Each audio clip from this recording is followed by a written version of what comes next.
nous sommes tous ici solidaires du peuple palestinien, ce qu'on appelle la société civile. À Nîmes, comme partout en France, les motivations sont multiples. Refus de l'instrumentalisation de leur religion, solidarité tiers-mondiste, lutte anti-impérialiste, engagement politique, humanisme, soutien historique de la Palestine ou réaction au génocide en cours, que sais-je. Et que l'on connaisse l'histoire depuis le premier congrès sioniste en 1897 ou que l'on ait découvert le colonialisme sioniste après le 7 octobre, peu importe. Ce qui importe, c'est que toutes et tous, partout en France, quand nous manifestons et agissons pour alerter nos concitoyens et interpeller les responsables politiques à tous les niveaux, nous le faisons avec des buts bien précis. Nous qui agissons en solidarité avec le Palestinien, que voulons-nous? Est-ce que nous voulons la fin des bombardements de civils? Oui. Est-ce que nous voulons un cessez-le-feu permanent et immédiat? Oui. Est-ce que nous voulons l'entrée de l'aide humanitaire? Oui. Est-ce que nous voulons le rétablissement de l'alimentation en eau et en électricité? Oui. Des hôpitaux de campagne pour remplacer ceux qui ont été détruits? Oui. Arrêter les assassinats en Cisjordanie? Oui. Je pourrais continuer longtemps cette liste de demandes des organisations de solidarité avec le peuple palestinien. Et à chaque fois, vous répondrez oui à mes questions. Vous répondrez oui, tous. Pourquoi?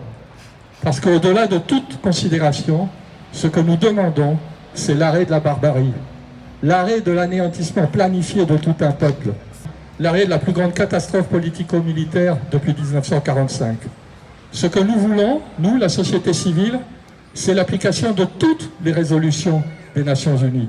Ce que nous voulons, c'est que les décisions de la Cour de justice internationale soient respectées. Bref, ce que nous voulons, c'est tout simplement le respect du droit international.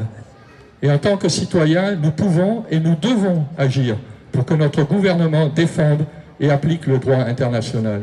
Parce que sinon, quoi? Sinon, ce sera la fin d'une coexistence pacifique entre les peuples et même à l'intérieur des peuples. En demandant l'application du droit international pour les 9000 prisonniers politiques palestiniens, nous défendons aussi les prisonniers politiques français, comme Georges Ibrahim Rabrala ou Christian Tin. En défendant les enfants palestiniens, nous défendons le droit de tous les enfants du monde, y compris les nôtres, ici, en France. En Israël, l'âge légal pour une arrestation par l'armée d'un enfant, c'est 12 ans. 12 ans. Déjà, il y a plus de 20 ans, l'Organisation mondiale contre la torture dénonçait des dizaines de cas de torture d'enfants en Israël. Aujourd'hui, l'armée d'occupation détient près de 1000 enfants palestiniens. Ces enfants, dès leur arrivée dans les centres d'interrogation, sont fouillés à nu par des soldats israéliens, puis commencent les coups, les privations de sommeil et autres sévices, et les interrogatoires de l'enfant à répétition par des militaires. Enfants seuls, car le droit israélien ne permet pas à un membre de la famille ou à un avocat d'être présent. Est-ce que c'est ça que nous voulons pour nos enfants? Est-ce que nous accepterions que nos enfants soient traités ainsi? Voilà pourquoi partout en France et dans le monde, la société civile qui est solidaire avec le peuple palestinien mène un combat pour un monde meilleur. Et pourtant, M. Retailleau va dissoudre le collectif Urgence Palestine en utilisant l'article L211 du Code de la sécurité intérieure qui permet de dissoudre par décret des associations ou groupements dans 7 cas bien précis. Je ne vais pas les énumérer tous, mais provoquer des manifestations armées dans la rue, organiser des groupes militaires, attenter à l'intégrité du territoire national, etc. Rien à voir avec la société civile. Alors il utilise le 7e alinéa, l'alinéa 6, qui dit qu'on peut dissoudre des associations qui provoquent à la discrimination, à la haine ou à la violence envers une personne ou un groupe de personnes à raison de leur origine ou de leur appartenance ou de leur non-appartenance à une ethnie, une nation, une race ou une religion déterminée. C'est-à-dire des groupes qui propagent des idées ou des théories tendant à justifier ou encourager cette discrimination, cette haine ou cette violence. Mais c'est précisément ce que fait le gouvernement de Netanyahou. C'est précisément cette discrimination, cet encouragement à la haine et à la violence.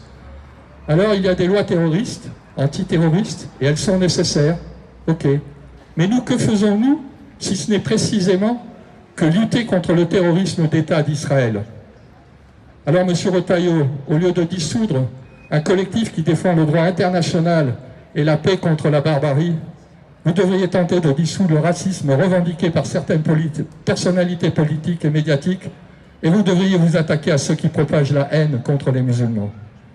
Et M. Retailleau, quand vous le croiserez, n'oubliez pas de rappeler à votre président qui s'est engagé à reconnaître l'État de Palestine.